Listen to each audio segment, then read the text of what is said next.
Bonjour Corinne. Retrouver Disney à travers ses chansons, c'est un peu retrouver son enfance et son insouciance, non? Bonjour Nicolas. Insouciance, oui, mais parfois aussi la fougue et l'impatience de la jeunesse. Comme lorsque le petit Simba chante à tue-tête qu'il voudrait déjà être roi. Avec Nala, il en fait tourner la tête à ce pauvre Zazu qui n'arrive pas à le raisonner. Ah oui, je vois bien cette scène. Simba y est fougueux, impatient, plein de vie. Avec cette chanson, on ressent l'arrogance de la jeunesse, son sentiment d'invincibilité et surtout l'impatience d'être en haut du podium. Assez étonnamment, elle décrit assez bien ce sentiment de l'équipe qui croit en son film. Pourquoi certains doutaient du succès? À l'époque, un autre projet mobilise les studios. Pocahontas. Une histoire américaine forte avec une sorte de Roméo et Juliette à la sauce indienne semble plus prometteuse. Face à cela, le Roi Lion avec son scénario très éloigné des histoires de princesses, aux accents tragiques et sans humain, ne fait pas le poids. Conséquence, la meilleure équipe part sur Pocahontas, que l'on considère comme le coup gagnant, et l'équipe B se penche sur le Roi Lion, qui ne sera qu'un film de transition au succès moyen. Enfin, c'est ce qu'imaginent les studios. Ah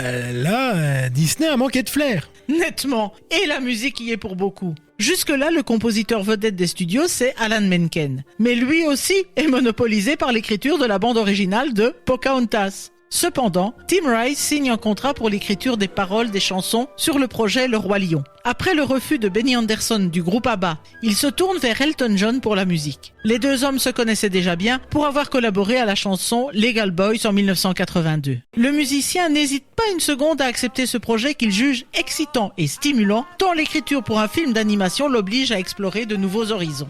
Et parmi les chansons, celle où Simba et Nala rendent fou le pauvre Zazu. Si elle n'est pas la chanson la plus emblématique de la bande originale, Je voudrais déjà être roi apporte un vent de fraîcheur par le dynamisme et l'enthousiasme du jeune Simba, qui montre toute son impatience à devenir roi et à profiter des privilèges lorsqu'on règne sur la terre de la fierté que l'on dirige, Pride Rock.